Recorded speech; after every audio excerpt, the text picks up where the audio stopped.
Hi అండి. Welcome back to my channel. అందరూ ఎలా ఉన్నారు? మేమైతే చాలా బాగున్నామండి. యాక్చువల్గా ఈరోజు అన్నం లెక్క కానీ చపాతీ లెక్క కానీ ఈ ఫ్రై అనేది చాలా బాగుంటుంది. ఏం ఫ్రై అనుకుంటున్నారా? దీనికి ఆలు పాయింటెడ్ గడ్ ఫ్రై అండి. రెండు కలిపి చేస్తున్నాను. దీన్ని చాలా హెల్తీ కూడా ఇవి తింటే. అసలు దీన్ని పొటల్స్ అంటారు. ఇది ఎక్కువ ఒడిశా సైడు బాగా చేసుకుంటారండి. ఇది తినడానికి కూడా చాలా టేస్టీగా ఉంటుంది.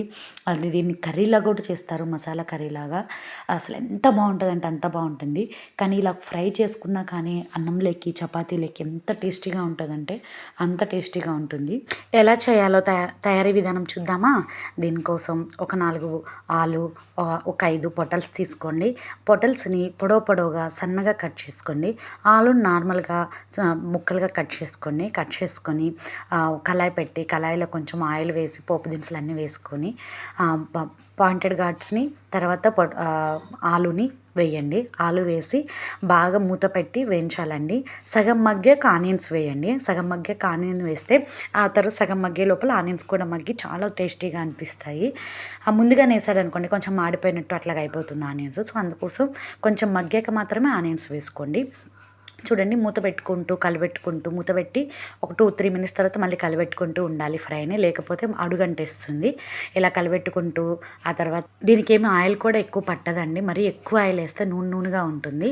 సో చూసుకొని 2 టేబుల్ స్పూన్స్ మాత్రమే వేసుకొని ఇలా కలిపెట్టుకుంటూ చూడండి ఎంత తొందరగా ఈజీగా మగ్గిపోతాయి. మూత పెట్టుకున్నారు అంటే ఆవిరికే మగ్గిపోతూ ఉంటాయండి. ఆ తర్వాత వెల్లుల్లిపాయ, కారము, కొంచెం జీలకర్ర వేసుకోండి. మీ ఆప్షనల్ జీలకర్ర అయితే మాత్రం. నేనైతే వెల్లుల్లిపాయ, కారం మాత్రమే రోట్లో పచ్చాగా దంచి వేసానండి. అప్పుడు మీరు అన్నంలో కలుపుకున్నారంటే ఈ వెల్లుల్లిపాయ కారము దానికి పట్టేసి బాగా మీకు కలుపుకోవడానికి గుజ్జుగా కూడా వస్తుంది. తింటే మాత్రం సూపర్ టేస్టీగా కూడా ఉంటుందండి. చూసారు కదా ఎంత కలర్ఫుల్గా ఎంత బాగా కనిపిస్తుందో. లాస్ట్లో కొంచెం కొత్తిమీర గార్నిష్ చేసుకోండి. అంతేనండి. Pointed gourd and aloo fry ready అయిపోయింది. అన్నంలోకి తిన్నా, చపాతీలోకి తిన్నా చాలా బాగుంటుంది. మీరు కూడా టైం ఉంటే ఒకసారి ట్రై చేసి ఎలా వచ్చిందో నాతో కమెంట్ సెక్షన్లో షేర్ చేసుకోండి. వీడియో నచ్చినట్లయితే లైక్ చేసి సబ్స్క్రైబ్ చేసుకొని మీ ఫ్రెండ్స్కి కూడా నా వీడియోని షేర్ చేయండి. Thanks for watching this video.